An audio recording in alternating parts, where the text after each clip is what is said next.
The story begins with Dazai Osamu, who is a depressed middle-aged man with nothing to look forward to in life, so he gives up and decides to end it all. On a cold rainy day, Dazai and his lover are seen walking together without an umbrella until they arrive at a clearing the raging river. This is exactly what Dazai was hoping for, since the rain made the river strong enough to sweep a person away, and right now, he wants to be that person. He and Sakchan came here today because they are sick of this world and plan Isekai themselves by drowning in the river cocoon together. This way they will be able to keep the promise to always be together, so before they jump in, they tie their arms together in solidarity. However, as we all know, there is only one true king of Isekai, and he isn't going to let his job get stolen, so despite them being in the middle of the forest, Track-kun shows up out of nowhere to take them out before River-kun does, even if it doesn't make much sense. In the next moment, Dazai wakes up in a cathedral, and as he gets up, he's greatly confused by everything he sees around him, but he just assumes this must be the world people get sent to after they die.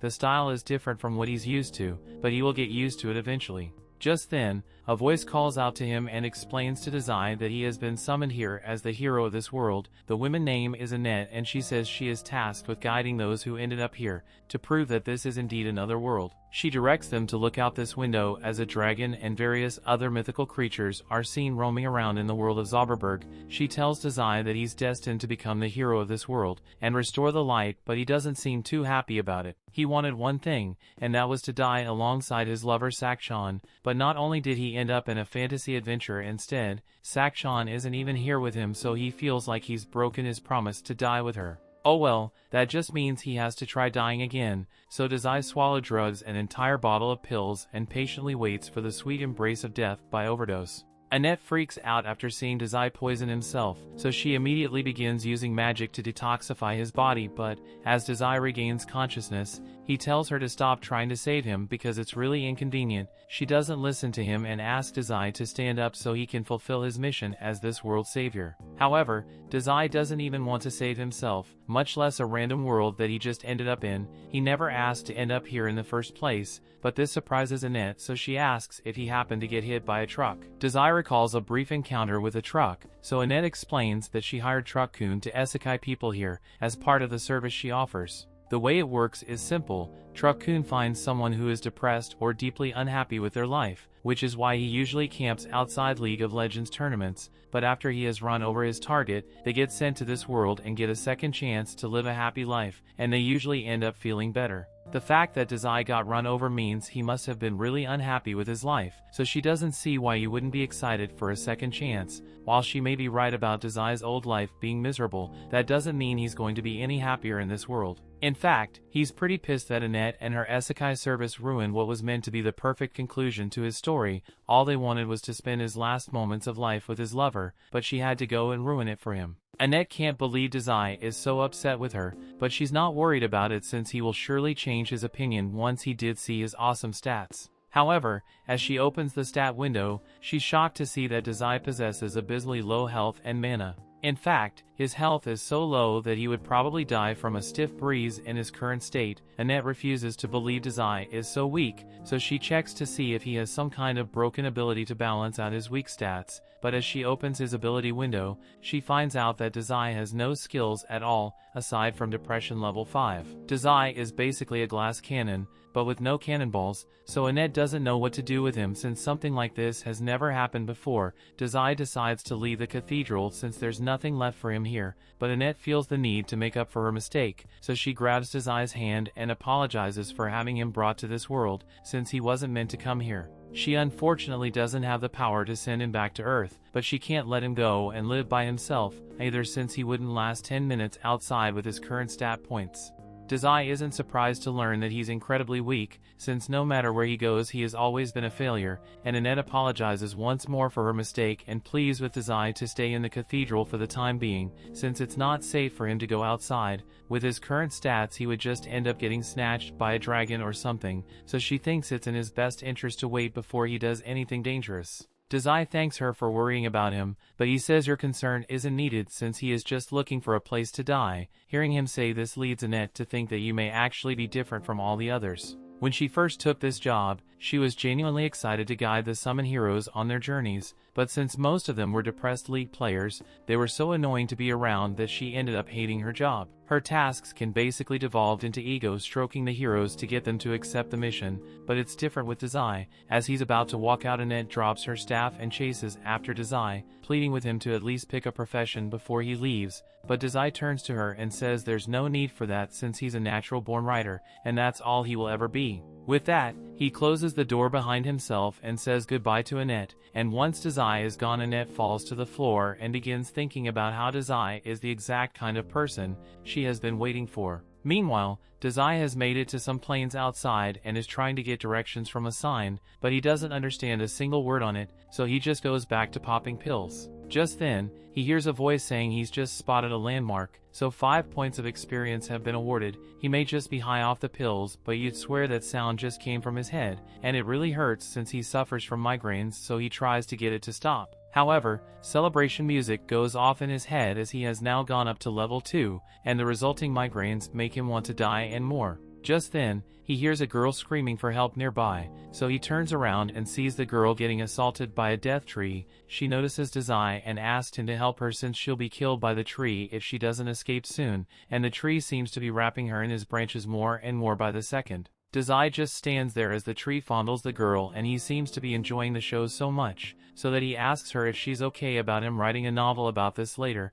but the girl doesn't care about any novels and just wants Dazai to rescue her already. To his credit, Dazai gives it his best shot, but he can't reach her at all, so he just gives up. So the tree grabs him by the neck and hangs him up next to the girl. There's nothing he can do about it now, so Dazai just introduces himself to the girl while he's hanging and says they're probably not going to last much longer. The girl blames Dazai for their predicament since he couldn't do anything to stop the death tree, and now that they have been captured, the death tree is going to use its suction ability to suck out all the nutrition from their bodies, so the next few minutes they're guaranteed to be dead. Dazai says he's happy to hear that, but this freaks the girl out because what kind of lunatic wants to die by getting himself sucked dry? As Dazai starts feeling weak, he looks like he's about to bust before suddenly slumping over. The girl starts to panic thinking Dazai has actually died, but moments later, the branch that was strangling Dazai begins to wither away, and the death tree ends up being destroyed because of it. The girl and Dazai are freed as the tree disintegrates, but Dazai is disappointed that you failed to die again. Thanks to his inadvertent victory, Dazai levels up again, and the girl is left confused and amazed, because she believes Dazai intentionally made the death tree die by absorbing the poison in his body, but she also finds it weird that Dazai would poison himself to begin with. She thanks Dazai for saving her while also apologizing for calling him useless earlier, but he doesn't think he did anything special. All he managed to do was fail to die, and he isn't happy about it in the slightest. The girl doesn't understand why Dazai is depressed, but he saved her life, so she sincerely wants to thank him. She suddenly has an idea and invites Dazai to come over to her house, so she can express her gratitude properly, and Dazai sees no issue with this, so as the girl extends her hand and asks what she should call him, so he says she can call him Sensei. However, as he grabs her hand, he's reminded of Sakchan, and that gets him to wonder if she might have ended up in this world as well, and if that's the case then he might be able to find and reunite with his love. He has finally found a reason to stay alive in this world, so he will make sure he finds Sakchan no matter where he is in the world, and when he does they'll finally be able to die together. His motives may be questionable, but at least he's not actively trying to die anymore. With that said, he has no idea where to even start looking, so he heads back to Annette's cathedral, and Annette is overjoyed that he decided to come back to her, so she can finally shoot her shot. However, as the cat girl he was up behind Sensei, Annette freezes in shock because she hadn't thought Sensei would find a woman so soon after going outside for the first time. He says he has a question to ask Annette, so she prepares herself, thinking he wants to ask about her, but Sensei says he wants to find a girl named Sakchan, so he was hoping Annette might have some information on that. Annette is disappointing that Sensei is asking about another woman, but she doesn't have any good clues about where Sakchan might be, so Sensei is back to the drawing board. Since he has nowhere to go, he follows the cat girl to her house. The girl tells Sensei to cheer up since there is still plenty of time for him to find Sakchan. Since her house is so pretty far away, she suggests they should stop at the castle town of Roth so they can take a break. She then holds his hands so that she can lead him there. However, Annette is also here for some reason and she will stand for such unholy behavior while they are out in public. The cat girl yells at it and for smacking her hand over something as trivial as hand holding. While she's on the topic of yelling at her, she questions why Annette is here in the first place, since it's not normal for a clergy to feel the need to abandon her post and follow people all the way out here. Annette doesn't really want to explain herself, but from the way she's looking at Sensei, the cat girl can already tell that she's in love with him. Annette denies having such impure intentions and claims that she is just here to watch over the weak otherworlder that she mistakenly summoned. As soon as the cat girl realizes that Sensei is from another world, she finally understands why he was so strong back when he saved her. Annette doesn't believe what the cat girl says since she saw Sensei's stats personally, and she knows for a fact that he has less health than a Make-A-Wish kid. The cat girl still asserts that Sensei must be strong since he was able to defeat a death tree and save her life in the process, but this is terrible news for Annette since Sensei saving the cat girl's life is the first step to developing a romance. She can't believe she's already losing her chance to cat girl. While they've been bickering this whole time, Sensei found something really interesting. It's a coffin that's the perfect size for him, so he climbs inside and says he has been feeling dizzy ever since he came here, so he's going to take a nap for a while, and they should wake him up when they get to the town. After that, he says goodnight to Annette and the cat girl, but the cat girl is mad that he still isn't calling her by her name, so Annette jokes that Sensei likes her more because he can actually remember her name. After that, Annette cheerfully ties a rope to the coffin Sensei is sleeping in and begins dragging it away. The cat girl asks if Annette should really be doing all this since she's supposed to be a clergy person of the cathedral, but Annette is too busy trying to pull the coffin until the rope eventually snaps. As they continue walking, cat girl Tama gets tired of having to drive a coffin around, so she asks Sensei to get out and walk on his own 2 feet. However, there is no response, so she starts worrying that Sensei might have actually died somehow. Annette checks his stats and Sensei seems to be fine, so he must just be asleep. They are pretty close to the castle anyway, so Annette asks Tama to just bear with it for a little longer so they don't have to wake him up. Meanwhile, inside the coffin, Sensei is peacefully dreaming about his beloved Sakshan, and no matter where she is, he will make sure he finds her, so they can both die together. A while later, they finally arrived at the castle town of Roth, so Annette and Tama open the coffin to let Sensei out. Sensei takes a look around the town and he is now thoroughly convinced that he isn't in the same world anymore. Before they do anything, Annette says they should go to the castle and have an audience with the king, but they end up leaving the coffin in the middle of the road. Over the castle, King Thomas and his daughter Charlotte are happy to meet them, and since they must be exhausted from such a long journey, he offers to let them all rest in the castle chambers for the night. But before that, he would love to hear some of Sensei's pleasant experiences. Sensei can't think of many pleasant things to talk about, but he did enjoy the coffin right here, so he tells the king that he will teach him what it feels like to sleep in a coffin. Out of context, that clearly sounded like a threat, but Annette quickly changes the subject and compliments Charlotte on how beautiful she is. The king mentions that Charlie is actually getting married soon, so he asks them for a little advice regarding Charlotte's suitors. Thomas calls for the men to be brought in, so we are introduced to the warrior Gomez and the wandering minstrel of love Otto. Recently, due to the influence of the wrath of the demon lord, the activity of monsters has greatly increased recently. However, Thomas has grown too old to deal the problem himself, so he decides that one of these two shall become Charlotte's husband and the next king of Roth. However, Charlotte doesn't seem to be on board with the idea since she hasn't chosen a husband yet. That's why he's leading the choice up to a bunch of strangers he met 10 minutes ago. He wants them to pick who is more suitable to marry Charlotte between Gomez and Otto, but as the choice prompt shows up and Sensei does the sensible thing and says he has never met these men in his life. Charlotte's future hinges on this decision, so he thinks it's dumb to entrust it to a bunch of strangers like this, and if this is something he would do without a second thought, then he's not fit to be king. The king has left in shock, and after saying that Sensei turned to leave while Annette and Natama frantically tried to apologize for Sensei's actions, they tried to explain that Sensei from another world, so he's a bit blunt at times, but the king says it's fine since he isn't the type to hold a grudge, and Charlotte seems to have taken an interest in him. That night, while everyone else is asleep, Sensei spends his time looking out the window, so Annette gets up and asks him if he's having trouble falling asleep, so Sensei tells her that he just never sleeps well. Annette wants to take the opportunity to learn more about Sensei, so she asked him to tell her about Sakshan, but then she notices a tail pop out from under Sensei's sheets, so she takes the covers off and sees Thomas sleeping on Sensei's thighs. She won't stand for such debauchery unless she's the one who gets to sleep with sensei, so she just a pillow to smack Tama and wake her up. Tama defends herself by saying it's cold and she's part cat, so it's totally normal for her to cuddle at the people for warmth. While Annette and Tama continue arguing over this, Sensei they gets up and leaves the room because of all the noise, and as he steps out into the hallway,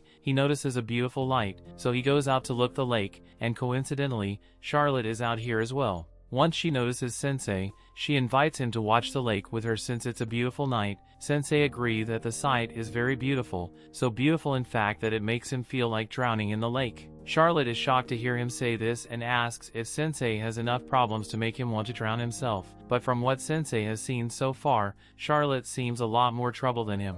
After some silence, Charlotte confides in Sensei that she hasn't been able to make a decision between Gomez and Otto. Gomez is only recently arrived at the castle, where he is already the most reliable of their soldiers. Her father has faith in Gomez's strength, so she feels like she should probably choose him, but Otto was her childhood friend, and whenever she feels down, he would always write a song and play it to make her feel better. She doesn't know whether to choose a husband who she loves or one who would be the strongest king for the sake of her father. Sensei laughs himself a little and says Charlotte is truly kind for worrying about what her father thinks to this extent, unlike Sensei, who has attempted to cancel his subscription to Life several times, always inconveniencing his family in the process. However, he has never once let someone else decide how he would live his life. He thinks Charlotte should make a decision based on what she wants, and to do that, she must figure out what her true desires are. The next day, King Thomas is called Sensei and the others in the throne room again, and he apologizes for the inconvenience, but he called them here because Charlotte has finally decided who she will marry, so he wants them to act as a witness to her choice. Annette thinks Charlotte will surely marry Gomez since she's likely to put the needs of the kingdom above her own, while Tama thinks Otto is a much better mock for her. Thomas tells Charlotte to go up to the man she has chosen to speak her vows to him, so Charlotte begins walking. However, instead of turning to Otto or Gomez, she grabs hold of Sensei's hand and says she wishes to drown in the lake with him. No one can believe what they just heard, especially Annette, who collapses to the ground. Charlotte goes on to explain her reasons, and after talking with Sensei last night, she thought about who would choose for a long time, and that led her to realize something. Well, initially she was leaning towards picking others since she always sang to her when she felt sad. She now recalls that he sang to her even when she wasn't sad. He was even singing last night as well, and he never said he was in love with her, so he probably just wanted before his newest song for someone, and Charlotte just happened to be available to listen, and Gomez is no goes well since he smells awful.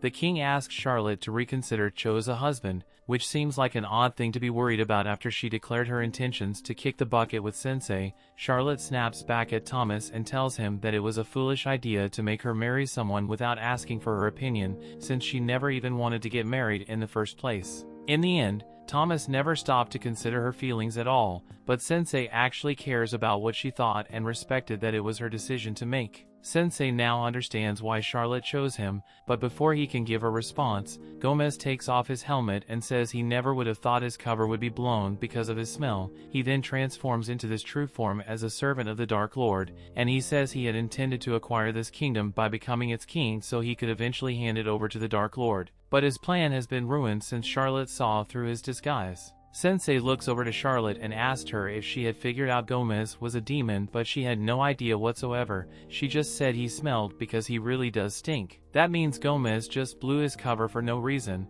but he doesn't want to admit that he was mistaken, so now that his cover is blown, he says he will just kill them all. This is the exact kind of situation where a powerful priestess would be really helpful, but she is still currently unconscious, so Tama tries waking her up while Gomez is distracting with the guards. Unfortunately, the guards don't last very long, so Tama is forced to grab Annette's body and run to avoid being crushed by it. Since Annette will be waking up anytime soon, Tama decides to take matters into her own hands and fight Gomez herself. She's currently level 14, so she should be able to handle herself while on a fight, since she'll be fighting Otto Office to play her song since he's level 89 and normally a buff applied to her, but it turns out that Otto just playing his newest song and it has no effects attached to it, other than it being a certified hit classic according to Sensei. Tama has no other choice but to begin attacking on her own, so Gomez charges at her. Tama ducks underneath and kicks him across the face. She then follows it up with a cat punch, but it didn't really do much damage to Gomez, so he is able to send Tama flying. He then says he will put everything he has into his next attack and tear Catgirl to shreds. But before he does that, Sensei gets his attention and asks Gomez to please eliminate him and Charlotte first. Gomez doesn't think Sensei is serious at first, but Sensei reiterates that now that Charlotte has broken free from her idiotic father's control, her first wish is to end it all alongside Sensei, and Sensei is always up for a good chance to kick the bucket, so he asked Gomez to grant him this favor. Gomez agrees to kill him, but he says that if he does that, he will go on to kill the king, and then he will go in the city to the ground while killing every last citizen inside it. Sensei doesn't really care what Gomez does since he will be dead by then anyway, but Charlotte is starting to have second thoughts about dying. As Gomez begins charging at them, she tells Sensei that she can't let herself die yet, since she wants to stay alive and protect the kingdom. Sensei is like to hear that Charlotte finally understands what she really wants, so since she wants to stay alive, he pushes her out of the way so that he's the only one who will be pulverized. As Gomez continues to charge straight at Sensei, Charlotte tries to convince him not to let himself get impaled, but luckily, at the same time, Annette had just woken up and she uses her power to cast a barrier of light in front of Sensei and shield him from Gomez's strike. She has vowed not to let Sensei die as long as she's by his side, so as Gomez tries to break through her shield, he ends up shattering his horns in the process, and now Gomez is defenseless. Tama is able to land a blow that sends him flying through the castle wall and into the lake. Both Tama and Annette are relieved that they managed to survive, and since Annette really helped her out during the battle, Tama feels the need to thank her. Annette thanks Tama as well for her help, and the two of them seem to be getting along a lot better now, and Otto is still here, just playing his heart without a care in the world. Charlotte has a lot to think about after what just happened, but suddenly her father runs up to her and starts begging for forgiveness for not considering her feelings earlier. Sensei was right when he said Thomas isn't fit to be king, and he now realizes that he's not fit to be Charlotte's father, so he sincerely asks her Charlotte if she is willing to forgive. Charlotte gets down and tells her father that she forgives him. From now on, she would like to talk to him a lot about the future of this kingdom and themselves. Thomas is really happy that he was able to reconcile with Charlotte, and Charlotte is happy her father finally understands her, but all Sensei can think of is how Annette and Tama messed up his perfect chance to get game over. A while later, Thomas acknowledged that he wasn't fit to rule as king, so he abdicated the throne to Charlotte, who now has everything of power to make sure the kingdom is kept safe, and Otto is still making songs since he's got nothing better to do. Meanwhile, Annette and Tama are busy dragging Sensei's coffin to their next destination, and they are talking about how bold it was for Charlotte to become the queen at the age of 16, but they are sure it will work out somehow. Sensei gets out of the coffin and says what's important is that Charlotte made the decision for herself and she's standing by it, which is something that Sensei thinks is beautiful. The story continues. We see after driving Sensei for a long time, Tama asks Annette that they can take a break since she's gotten really tired. It covered a considerable amount of distance, so Annette thinks it's okay if they take a little break since they stopped. Sensei opens the coffin and asks if it is time to eat yet. Annette offers him some bread, but Sensei says he only eats boiled tofu, so if she doesn't have any, he's just going to go back to sleep. After the break, Tama asks how much longer it will take before they arrive at her house, and since Annette is the one with the map, she says it looks like it will take a few more days before they get to her hometown, but before that Annette asks to make a stop at this Swighten temple. Tama doesn't mind the delay, but she asks why Annette needs to go there, prompting her to start explaining the Isekai process. Normally, otherworlders arrive in this world through one of the 4 temples and head to fight the Dark Lord from there, but since Sensei's goal is to find Sakshan rather than defeating the Dark Lord, Annette wants to head to the temples to see if they can gather any information regarding Sakshan whereabouts. If they are unlucky, they might end up having to travel across the whole world, but Annette totally ready to leave everything behind for Sensei. In all honesty, she doesn't want Sensei to fight the Dark Lord even though it's her job to convince otherworlders to do it. She just doesn't want Sensei to be exposed to that kind of danger, so Tama trades her for being in love with Sensei. Annette denies any impure intentions even if it's painfully obvious at this point. She tries claiming that Sensei gave her a breath of fresh air when she was beginning to give up on her job, so she wants to repay the favor and help them find the person he's looking for, that's all. Tama asks if that means Annette would be alright with it if she found out Sakshan was actually Sensei's lover or something, but while the mere thought of Sensei having a lover is painful, she still wants to confirm for herself it turns out to be true. By the way, Tama wonders if Annette will even be allowed to enter this Swighten temple since she kind of ditched her job to go on this journey. Annette doesn't think it's going to be an issue since she's good friends with the person in charge of this Swighten temple, and it's not like she just abandoned her post either since she had her familiar send in an official resignation letter for her,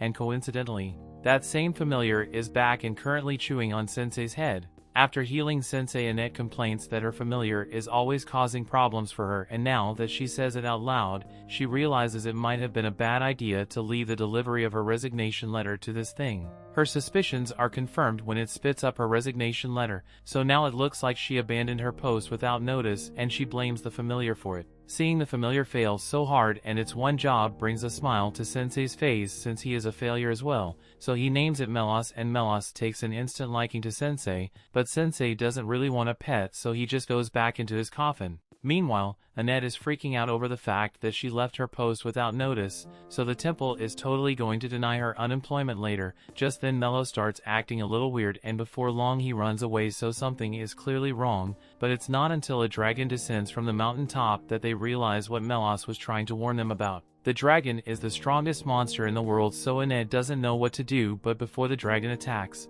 a girl appears behind Annette and Tama, and she tells Ryuka to quit attacking random people. The girl then walks up to the dragon and begins petting it, so Annette and Tama are pretty confused by point. They'd never heard of someone managing to tame a dragon before, so they ask who the girl is. However, she just turns to them and says there are a lot of monsters in the area, so they should hurry up and leave before they get hurt. In fact, it looks like one of their teammates has already died. Annette apologizes for the confusion and clarifies that Sensei is still very much alive. He's just a weird otherworlder, so he enjoys sleeping in a coffin.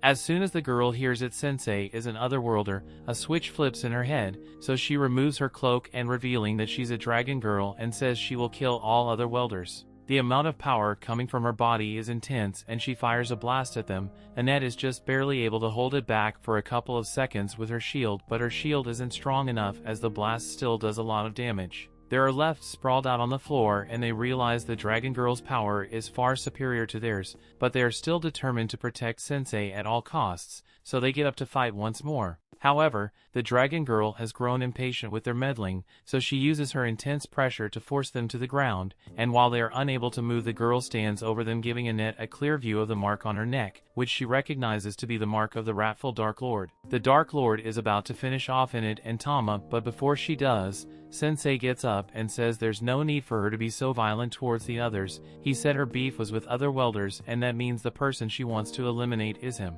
He tells her she's free to do whatever she likes to him, and since he isn't putting up a fight, the Dark Lord agrees to leave the others alone, and in the next moment, she punches a hole straight through Sensei's chest. As Sensei falls to the ground, the Dark Lord declares that her name is Waldelia, and she tells Sensei to rest in peace, but as she is leaving, Sensei gets back up and begins to laugh the fact that Waldelia actually stabbed him. He can tell that she's harboring hatred within her heart, since he once felt the same and wanted to stab someone. He even went as far as to write a threatening letter at the time, so he knows what it feels like to be consumed by hatred. Waldelia is starting to get weak out at this point, but Sensei keeps getting closer and touches her cheek, hitting her with that dying man riz. He says he would love to hear her story, but Waldelia isn't going to fall for his charm so easily, so she calls for Ryuka to get her out of here before she gets rizzed up. After she's gone, Sensei collapses once more since she still has a hole in his chest, but Melos is still around, so he finally makes himself useful and drags all of them to the temple, and upon seeing the poor condition Annette is in, Isha rushes to check on her, but Annette asked her to take care of Sensei first because he is in much worse condition.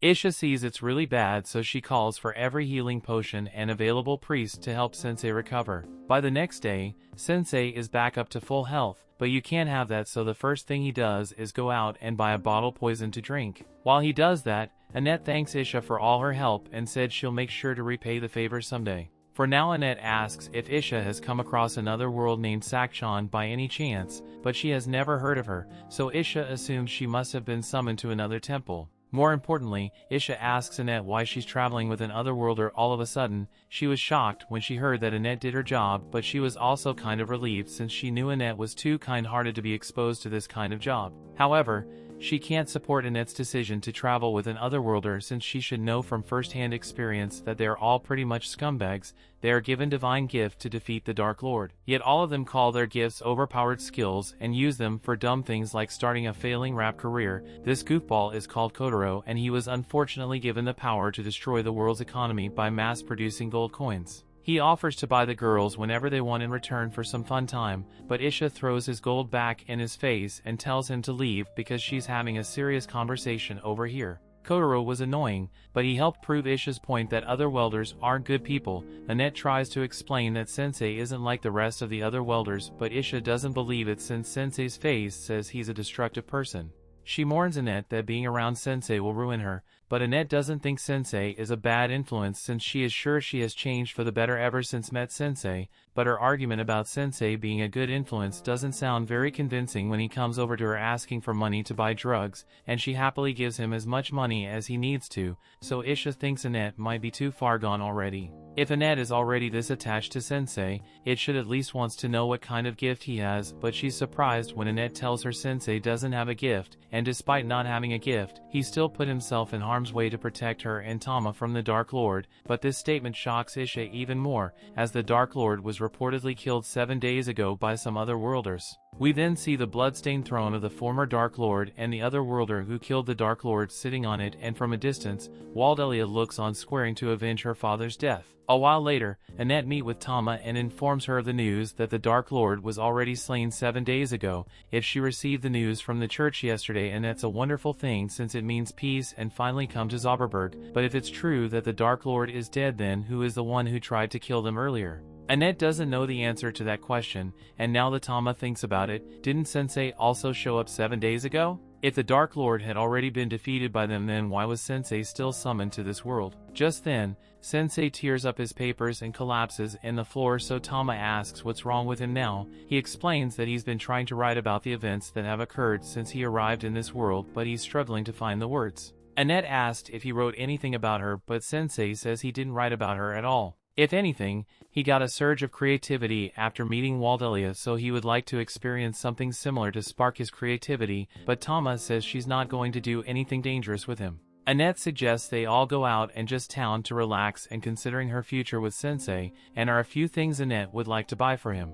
Upon entering town, Annette buys a huge set of heavy armor for Sense and makes sure he doesn't die, and Sensei doesn't really mind it since the tight feeling reminds him of his coffin. With Sensei's safety ensured, Annette and Tama head off to do some more shopping, so she asks Sensei not to go anywhere while they are gone. A while later, Isha is walking through town where she sees a couple kids gathered around the suit of armor, and she's shocked to find Sensei snugly sitting inside, ignoring the question of why he's in such huge armor, and she says there's something she wanted to talk to Sensei about. She says that from now on Annette is going to be staying with her, and she believes staying with Sensei will ultimately make her unhappy. She tells Sensei to dissolve his party with Annette immediately, but Sensei just grins and tells her that Annette is the only one who can decide whether she wants to stay with him or not, so it's not up to Isha to decide for her. Besides, how can Isha be so sure that Sensei will make Annette unhappy when she knows nothing about him? But the fact that he's an otherworlder is all the proof she needs to know that Annette would be better off without him. Just then they hears an unsettling sound,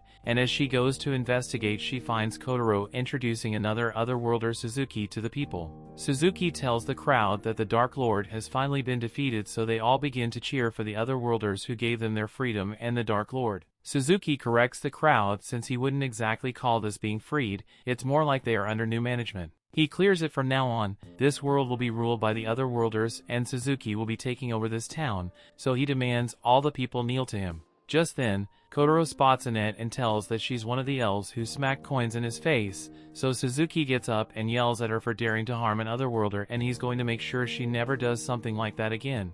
The story continues. We see after placing his hand on Annette's head, Suzuki activates his skill, and within moments, Annette's eyes go dark as she falls under his control. Something is clearly wrong, so once Tama realizes that Suzuki has done something to Annette, she grabs Kotaro by the jacket and demands to know what happened to her. Kotaro snickers and tells her that there's nothing she can do now that Suzuki's skill has been activated, because it turns anyone he pets into his mindless slave. Tama is enraged, so she threatens to beat Kotaro up until he gets Suzuki to turn Annette back to normal, but before she could do that, Suzuki had already put his hand on top of her head and used his ability to turn her into an obedient slave as well. Things have gotten out of hand, so Isha finally comes out and confronts Suzuki for misusing his ability when she taught him to only use it for good, but Suzuki couldn't care less about Isha's disapproval because he's the one with all the power here, and since Isha and the townspeople are so insistent on opposing him, he decides to just destroy the town completely to set an example and rebuild it as a place where no one will dare to stand up to him again. He He then turns to leave, but before he does, he turns to Isha and tells her he will be taking over her church and using it as his castle from now on.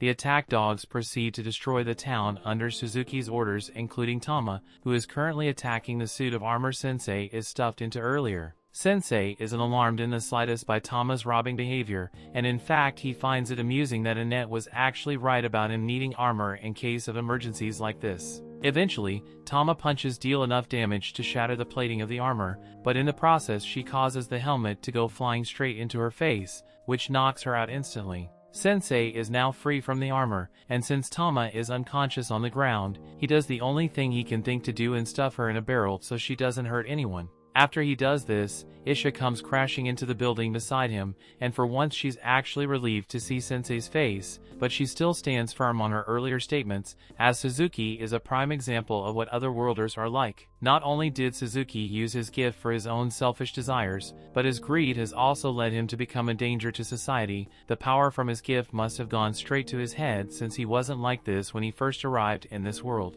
Initially, he was a shy and weak-willed man, but now he has turned into a monster. Hearing Isha describe Suzuki's descent into evil gives Sensei the spark of inspiration he has been looking for, so he asked Isha where Suzuki is right now, and he is informed that Suzuki should be in the church right now, so he asks Isha to watch Tama while he goes to see Suzuki. Isha tells him to wait since it's crazy for Sensei to go after a hero and doesn't have a gift, but Sensei still insists on going since he believes Suzuki's story will be an interesting topic to write about, so Isha relents and says she will go with him to ensure his safety. As they arrive at the church doors, Sensei is excited, but Isha can't understand how Sensei is so calm in a situation like this. He is already seeing what Suzuki's gift is capable of doing, so he should know that he stands no chance of winning it on this fight. If Sensei opens the door without a plan, she tells him he will be torn apart by Suzuki's beasts, but as she says this, Sensei pulls a bottle of poison out from his sleeve. Isha is impressed since she believes that Sensei must be planning to use poison to take out the beasts, but to her shock, he just shows the entire thing in one gulp. Since they can't use the poison anymore, Isha gets down on all fours and tells Sensei that they are going to have to use the back door now,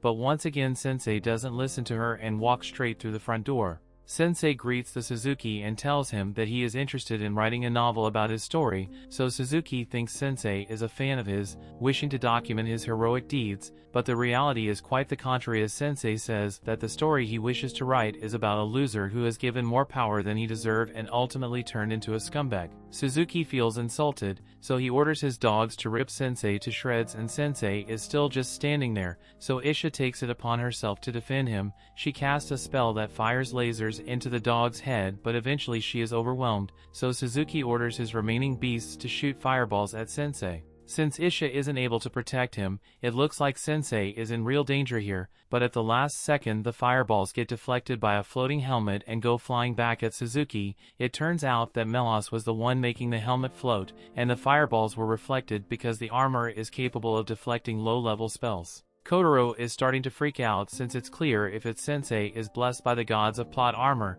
but Suzuki tells him to calm down. Sensei still has one more trick up his sleeve, which is sure to bring Sensei down. He orders his great wolf to attack Sensei, but as the wolf bites into him, it suddenly begins to decay and falls to the ground. Isha can't believe Sensei drinking that bottle of poison actually saved them, and by now Kotaro was 100% sure that Suzuki can't beat Sensei's plot armor, so he takes off running. Suzuki has to admit that Sensei is more formidable than he at first thought, but he still has one more card to play, so he orders Annette to come out and kill them. Annette has no control over her actions, so she charges at Isha with a dagger and nearly stabs her, so Isha is forced to back away, and since she doesn't want to fight Annette, she thinks it's best that they retreat for now. However, Sensei doesn't think that it's going to be necessary since Annette should be strong enough to resist the mind control on her own. Suzuki calls him a fool since his mind control is impossible to dispel once it has been activated, so Annette is due to be his slave for the rest of her life. Yet Sensei still believes Annette is strong enough to overcome it on her own, so he walks right up to her knife and tells Annette that she doesn't have to listen to what Suzuki tells her to do.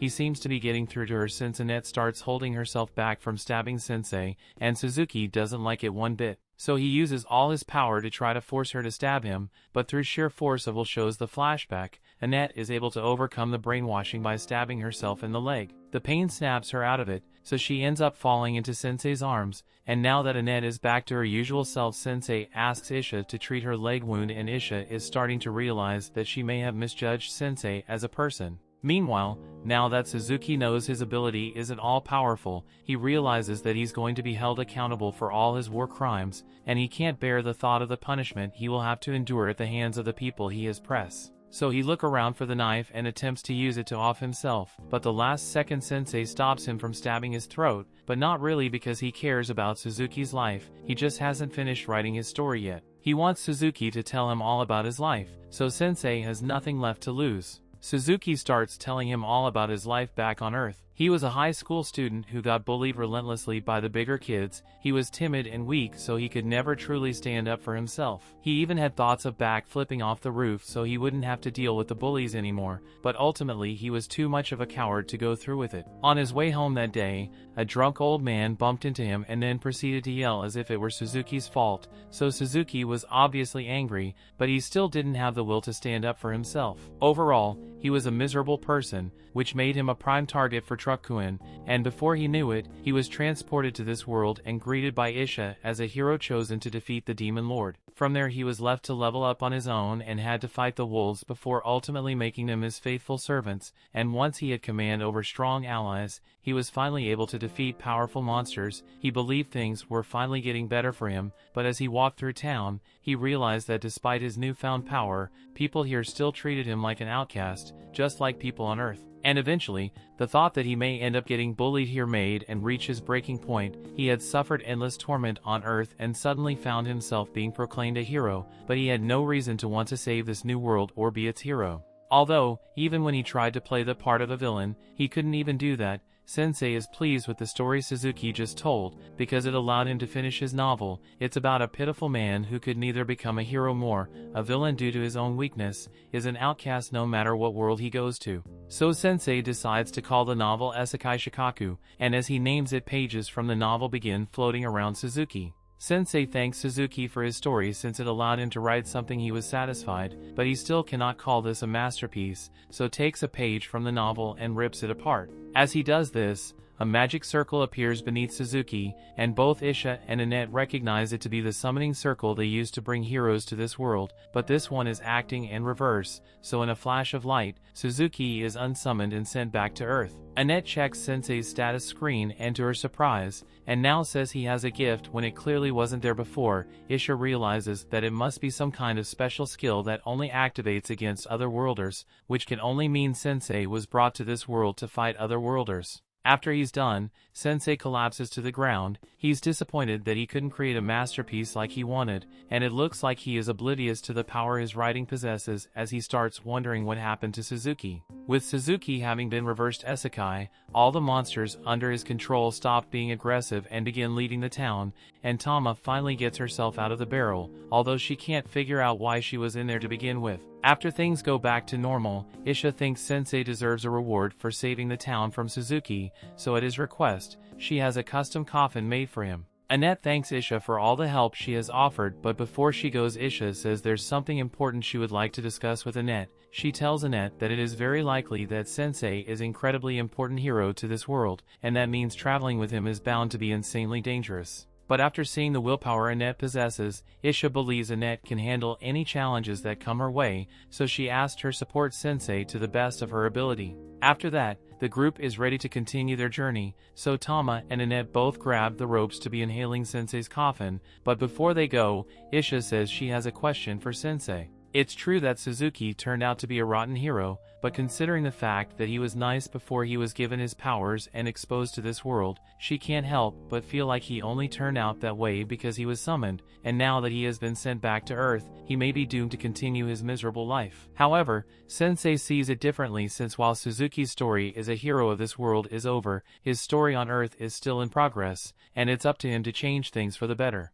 The story continues. We see after Sensei and the others had left, Isha went to the headquarters of the church to report their recent events. As she arrives, she notices a colleague of hers, Wolf, sitting and drinking all his sorrows away. She's appalled that he would be drinking so early in the day, but he says he has to because his job is a lot more stressful than hers. While Isha gets to deal with other people like her, Wolf is forced to deal with dwarves, and dwarves smell absolutely terrible. However, before he can continue insulting dwarves, Elton comes in and tells Wolf that it's not right for him to be saying such racist things while at work, especially since he's a bishop. Wolf half-heartedly apologizes, but he also kind of insults Elton for being a goblin bishop when most bishops are elves. Goblin doesn't take much offense to this and points out that Wolf is acting worse than the dwarves he claims to hate so much. This sets Wolf off, so he dares Goblin to try dealing with the dwarves all day and see whether he still isn't racist. After that, all of a sudden they are both interrupted as Cardinal Miller arrives and tells them to stop bickering and take their seats, so they can get this meeting started. Once the meeting begins, Miller apologized for summoning all of them here on such short notice. He would like to begin the meeting by having each region, but it looks like there's someone missing. However, before he can start talking, another bishop arrives and stumbles onto the floor in front of them. None of them have any idea who this girl is, so Miller introduces her as the new bishop of the Western Temple who is taking over after Annette ditched her job. They all get seated and Miller asks for the bishops to begin their reports, starting with Arya. She introduces herself as Annette's replacement and reports that nothing noteworthy has happened in her region. The cardinal mentions that he heard Princess Charlotte inherited the throne recently, and that seems noteworthy, so Arya apologizes for forgetting to mention that. Well, Arya is bidding to not be fired. The goblin bishop Elton interrupts her and begins his own report. He states that his region has experienced nothing but peace recently, so he doesn't have much to report. Wolf goes up next and gives his report on his territory. It's located right out in the middle of nowhere, but it's doing all right.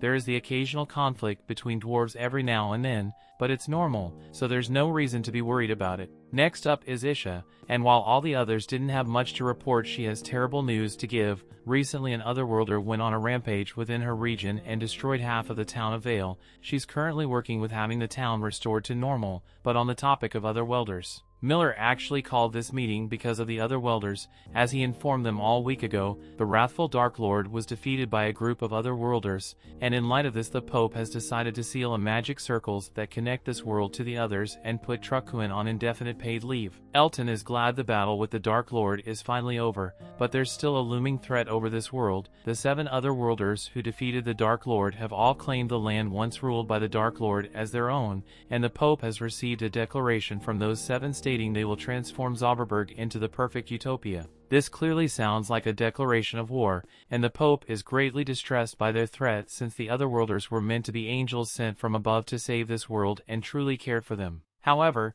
now they've turned against him, and the church has to prepare for the impending danger. They also have to worry about the otherworlders who have been causing chaos in each region, and the daughter of the Dark Lord, who disappeared from his castle. None of them ever thought the day would come when the otherworlders would become the enemies of the church, and if they worked together, the otherworlders would become the far greater threat than the Dark Lord ever was. Arya is worrying about how they are going to fight such strong people, but Isha has an idea of how they could manage it, and she informs the others that there is a particular otherworlder who is able to use his gift to send another otherworlder back to his own world. The others are shocked to hear this, but if Isha's hypothesis is correct, then they will be able to send the otherworlders back to their own worlds with Sensei's gift. Just then, the Pope arrives, to the shock of everyone there, and he is delighted to hear such good news. He has Isha to fill him in on the details of this man.